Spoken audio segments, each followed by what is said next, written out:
Hello everyone. आज के audio article का विषय है भारत में अंगदान की स्थिति और अंग प्रत्यारोपण के नियमों में बदलाव। ये आर्टिकल द इंडियन एक्सप्रेस में प्रकाशित लेख changes in organ transplant rules a new lease of life और हिंदुस्तान टाइम्स में प्रकाशित खबर 65 plus can now register for organ transplant as government alters norms के सम्मिलित सारांश पर आधारित है। इसमें टीम दृष्टि के इनपुट्स भी शामिल है और साथ ही ये सामान्य अध्ययन प्रश्न पत्र 3 के विज्ञान एवं प्रौद्योगिकी खंड से जुड़ा है। तो चलिए मेरे यानी आतिफा के साथ शुरू करते हैं आज का आर्टिकल।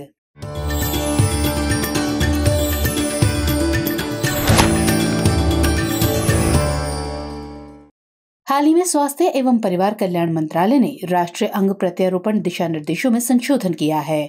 इसके बाद अब 65 वर्ष से अधिक आयु के लोग प्रत्यारोपण के लिए मृत दाताओं से अंग प्राप्त कर सकते हैं। इसलिए इसे एक महत्वपूर्ण पहल माना जा रहा है क्योंकि इससे समाज का एक बड़ा तबका लाभान्वित हो सकता है। लेकिन अंग प्रत्यारोपण के नियमों में बदलाव से ही स्थिति अनुकूल नहीं होने वाली है, क्योंकि अभी भी समाज में अनेक भ्रांतियां व्याप्त हैं और इस वजह से लोग अंगदान की दिशा में बढ़ चढ़कर हिस्सा नहीं लेते हैं। भारत हर साल अंग प्रत्यारोपण के मामले में दुनिया के शीर्ष 3 देशों में शामिल है। फिर भी जिन रोगियों को लिवर, हृदय या गुर्दा प्रत्यारोपण की आवश्यकता होती है, उनमें से बमुश्किल 4% ही इसे प्राप्त कर पाते हैं। तो ऐसे में ये जानना जरूरी हो जाता है कि अंगदान के मामले में आज भी भारत के लोग पीछे क्यों हैं। साथ ही अंग प्रत्यारोपण के मामले में भारत की क्या स्थिति है, अंगदान और प्रत्यारोपण के लिहाज से दुनिया की क्या स्थिति है और इसके अलावा इस संबंध में भारत और वैश्विक स्तर पर क्या नियम कानून हैं। तो ऐसे ही और दूसरे सवालों के जवाब हम इस आर्टिकल में खोजने की कोशिश करेंगे। तो चलिए सबसे पहले जान लेते हैं कि सरकार द्वारा लागू किए गए नए दिशा निर्देश आखिर क्या हैं।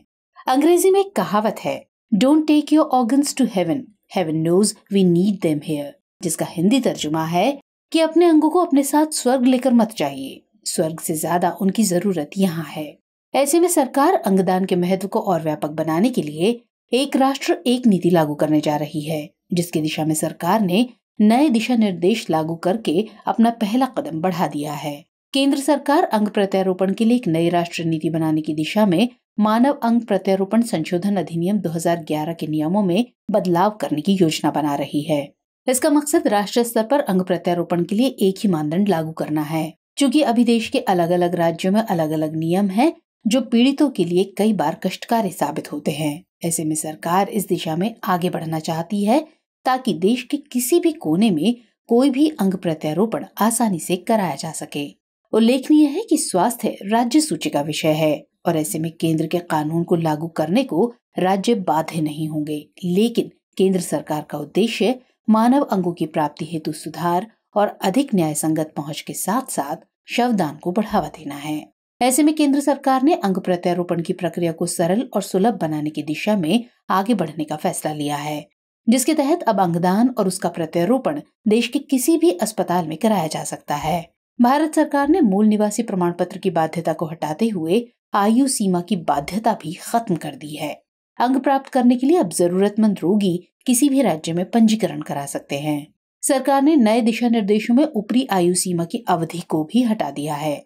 सनद रहे कि इससे पहले NOTTO नोटो यानी National Organ and Tissue Transplant Organisation के दिशा निर्देशों के अनुसार 65 वर्ष से अधिक आयु के रोगी अंग प्राप्त करने के लिए पंजीकरण करने हेतु प्रतिबंधित थे।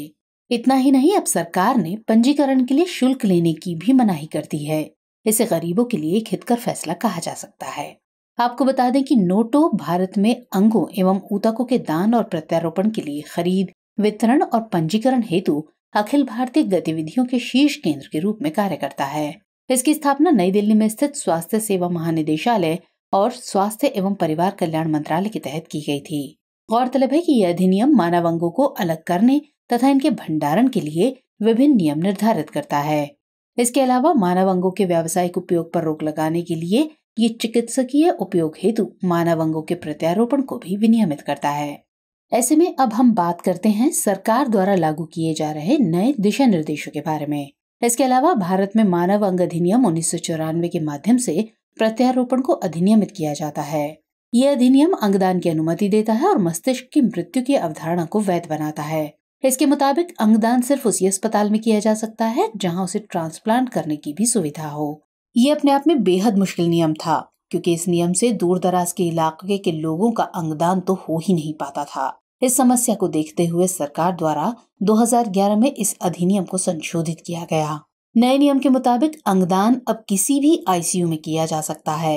इसका मतलब ये है कि अगर किसी अस्पताल में ट्रांसप्लांट की सुविधा नहीं है लेकिन उसमें आईसीयू है तो वहां अंगदान किया जा सकता है। चलिए अब इसके बाद जानते हैं कि भारत में अंगदान की क्या स्थिति है। तो एक अनुमान के मुताबिक भारत में अंगदान की दर प्रति मिलियन जनसंख्या पर 0.52 है। भारत के विभिन्न राज्यों में जीवित व्यक्तियों के अंगदान से लेकर मृतक दान में भारी भौगोलिक विषमता व्याप्त है। इसके अलावा अंगदान में लिंग भेद भी एक बहुत बड़ी समस्या है। भारत अंगदान लिंग भेद में 159 देशों में 125वें स्थान पर है। नोटो, WHO और UNDP से प्राप्त आंकड़ों के अनुसार किडनी दान करने वाली महिलाओं की संख्या भारत में साल 2021 में 28% थी, जबकि लंग्स दान करने वाले महिलाओं की भागीदारी 45% और लिवर दान के मामले में महिलाओं की हिस्सेदारी मात्र 25% रही। केंद्रीय स्वास्थ्य महकमे के मुताबिक वर्ष 2021 में देश भर में 12,387 ऑर्गन्स मृत्यु के बाद या जिंदा लोगों द्वारा दान किए गए। दिल्ली के साथ साथ गुजरात, महाराष्ट्र और दक्षिणी राज्य यानी तेलंगाना, तमिलनाडु और कर्नाटक अंगदान के मामले में सबसे आगे हैं। 2021 में हुए मृतकों के अंगदान में इन 5 राज्यों का 85% हिस्सा था। इसका श्रेय इन राज्यों में मेडिकल हब और अधिक अनुभवी डॉक्टरों की उपलब्धता को दिया जा सकता है। पिछले 5 वर्षों में गुजरात से 2,891 अंगदान हुए हैं, जिनमें से 794 जीवित दानकर्ता थे। इसी तरह 2,097 मृतक व्यक्तियों के दान थे। मौजूदा समय में हर मृतक दाता के औसतन 2.6 अंगों का ही उपयोग किया जाता है, जिसे 8 के करीब लाने की कोशिश चल रही है। चलिए अब ये समझने की कोशिश करते हैं कि भारत में कम अंगदान होने के पीछे आखिर कारण क्या है।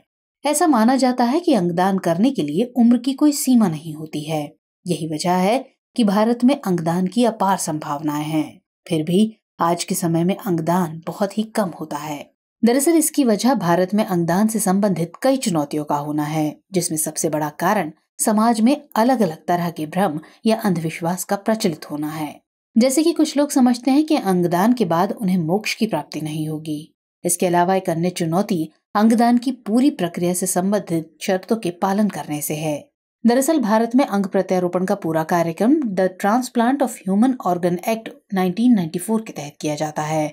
इसके तहत कोई भी शख्स अंगों को बेच या खरीद नहीं सकता। अंगदान के मामले में जिस शख्स का प्रत्यारोपण होना है, उसके सगे संबंधी या बेहद नजदीकी रिश्तेदार ही उसे अंगदान कर सकते हैं। इसके लिए पूरी जांच पड़ताल से गुजरना पड़ता है। दूर दराज के इलाकों में तो सुविधा के अभाव की वजह से कई बार अंगदान मुमकिन ही नहीं हो पाता है। अंगदान को लेकर अलग अलग नियम भी इस प्रक्रिया को जटिल बनाते हैं। एक तथ्य ये भी है कि भारत में करीब 640 से ज्यादा अस्पताल और मेडिकल कॉलेज हैं, लेकिन प्रत्यारोपण की सुविधाएं बड़े शहरों तक ही सीमित है। ये स्थिति दूर दराज के लोगों को अंगदान और प्रत्यारोपण दोनों मामलों में पीछे छोड़ने का काम करती है। मालूम हो कि देश के भीतर अंगों की अनुपलब्धता के कारण हर साल 5 लाख लोगों की मौत हो जाती है। इसके मुकाबले साल 2022 में महज 15,000 अंगों का ही प्रत्यारोपण हो पाया था। इस सब को समझने के बाद बात करते हैं प्रत्यारोपण के संबंध में एक डिक्लेरेशन की, यानी डिक्लेरेशन ऑफ इस्तांबुल। चलिए इसके बारे में जानते हैं। दरअसल दुनिया में प्रत्यारोपण के मामले में अनैतिक गतिविधियों के कारण विकराल समस्याएं उत्पन्न हो गई थी। इससे तुरंत निपटने के लिए द ट्रांसप्लांटेशन सोसाइटी और इंटरनेशनल सोसाइटी ऑफ नेफ्रोलॉजी द्वारा अप्रैल 2008 में इस्तांबुल में एक शिखर बैठक का आयोजन किया गया था। इसमें 151 प्रतिभागियों ने भाग लिया था, जिसमें वैज्ञानिक, चिकित्सा बॉडीज, सरकारी अधिकारी, सामाजिक वैज्ञानिक और नीति शास्त्री शामिल थे। इन सभी ने इस्तांबुल घोषणा पत्र पर सर्वसम्मति से अपनी स्वीकृति दी थी। आगे चलकर इसे 135 से भी अधिक राष्ट्रीय और अंतर्राष्ट्रीय चिकित्सा समितियों और अंग प्रत्यारोपण में शामिल सरकारी संस्थाओं द्वारा समर्थन दिया गया था। इसे ही इस्तांबुल घोषणा पत्र के नाम से जाना जाता है। ये अंगदान और अंग प्रत्यारोपण से जुड़े व्यावसायिकों और उनके सहयोगियों के दृढ़ संकल्प की पुष्टि करता है। इसमें स्पष्ट रूप से कहा गया था कि प्रत्यारोपण के लाभों को बिना भेदभाव किए उन सभी जरूरतमंद लोगों तक पहुंचाया जाए जिन्हें प्रत्यारोपण की सबसे अधिक जरूरत है। इसका उद्देश्य उन सभी व्यवसायियों और नीति निर्माताओं के लिए नैतिक मार्गदर्शन प्रदान करना है जो अंगदान के इस बहुमूल्य लक्ष्य को साझा करते हैं। इस तरह ये घोषणा पत्र व्यावसायिक सोसाइटी राष्ट्रीय स्वास्थ्य प्राधिकरणों, World Health Organisation, the United Nations और काउंसिल ऑफ यूरोप के अंगदान और प्रत्यारोपण के लिए नैतिक कार्यक्रमों का विकास और अंग तस्करी और प्रत्यारोपण पर्यटन को रोकने की दिशा में काम करता है। तो ऐसे में कुल मिलाकर देखें तो अंग प्रत्यारोपण को बढ़ावा देना बेहद जरूरी है, लेकिन इससे उपजने वाले संकटों पर भी बात करने की जरूरत है। तो चलिए बात कर लेते हैं अंगदान प्रत्यारोपण के मामले में उन चुनौतियों की। दरअसल अंग प्रत्यारोपण को लेकर खतरे कम नहीं हैं। अंगदान का चलन जितनी तेजी के साथ बढ़ता जा रहा है, उससे कहीं अधिक रफ्तार से इसकी खरीद फरोख्त शुरू हो गई है। किडनी चोर रैकेट और मानव तस्करी जैसे मामले दुनिया में तेजी से बढ़ गए हैं। साल 2019 जून में कानपुर में किडनी रैकेट का भंडाफोड़ काफी चर्चित हुआ था और 2019 के फरवरी माह में अवैध रूप से किडनी ट्रांसप्लांट कराने वाले अंतर्राष्ट्रीय गिरोह के सदस्यों को दबोचा गया था। लेकिन ये घटनाएं दुनिया में ह्यूमन ऑर्गन ट्रैफिकिंग यानी इंसानी अंगों की तस्करी की बड़ी समस्या की ओर एक छोटा इशारा भर है। अमेरिका के सरकारी कांग्रेशनल रिसर्च सर्विस के अनुसार मानव अंगों के तस्करी के बाजार को रेड मार्केट कहते हैं। गैर सरकारी संगठन GFI यानी ग्लोबल फाइनेंशियल इंटीग्रिटी के आकलन के मुताबिक विश्व में मानव अंगों की तस्करी का बाजार $840 मिलियन से $1.7 बिलियन तक का है। GFI के मुताबिक हर साल दुनिया में 12,000 मानव अंगों का गैर कानूनी प्रत्यारोपण होता है और इनमें से 8,000 किडनी होती हैं। इनके बाद लिवर, हार्ट, फेफड़े और पेंक्रियास का नंबर आता है। ऐसे में अंगों के फेरबदल का ये खेल एक मर्यादित ढंग से चल रहा है या नहीं, इसकी निगरानी करना भी बेहद आवश्यक बन जाता है। अब इन सब के बाद ये सवाल उठता है कि इस मामले में आगे की राह क्या हो सकती है। तो चूंकि हर मुद्दे के कुछ फायदे और कुछ नुकसान होते हैं, इसलिए जरूरत है उज्जवल पक्ष को मजबूत बनाने की। ऐसे में अंगदान और प्रत्यारोपण की दिशा में कई कदम उठाए जा सकते हैं, जैसे लोगों को अंगदान के प्रति जागरूक किया जाए, स्कूली स्तर पर अंगदान के फायदे बताए जाएं। इसके अलावा अंगदान के नियमों को लेकर भारत को स्पेन जैसी नीति अपनाने की जरूरत है, लेकिन ये सनद रहे कि इसका मिसयूज ना हो। अंगदान की मांग और आपूर्ति में बड़ा अंतर सांस्कृतिक मान्यताओं, पारंपरिक सोच और कर्मकांडों की वजह से है। ऐसे में डॉक्टरों, गैर सरकारी संगठनों और अन्य जिम्मेदार लोगों को अंगदान के महत्व के प्रति लोगों को जागरूक करना चाहिए। दूर दराज के क्षेत्रों में ऐसी सुविधाएं विकसित हों जिससे गरीब लोगों तक भी अंग प्रत्यारोपण की सुविधा सुनिश्चित हो सके, न कि ये सिर्फ बड़े और आर्थिक रूप से संपन्न लोगों तक ही सीमित रहे। इसके अलावा लोगों में मोक्ष वाली धारणा से पहले अंगदान महादान की भावना विकसित करने पर सरकार और सामाजिक संगठनों को जोर देना चाहिए। अंगदान में शामिल डॉक्टरों व कर्मचारियों को प्रोत्साहित करने की नीति तैयार की जानी चाहिए और इसके अलावा मेडिकल कॉलेजों में अंगदान के विभाग खोलने पर भी विचार किया जा सकता है और अस्पतालों में इच्छुक लोगों की सूची बनाने और उसे व्यापक नेटवर्क से जोड़कर इस दिशा में सफलता प्राप्त की जा सकती है।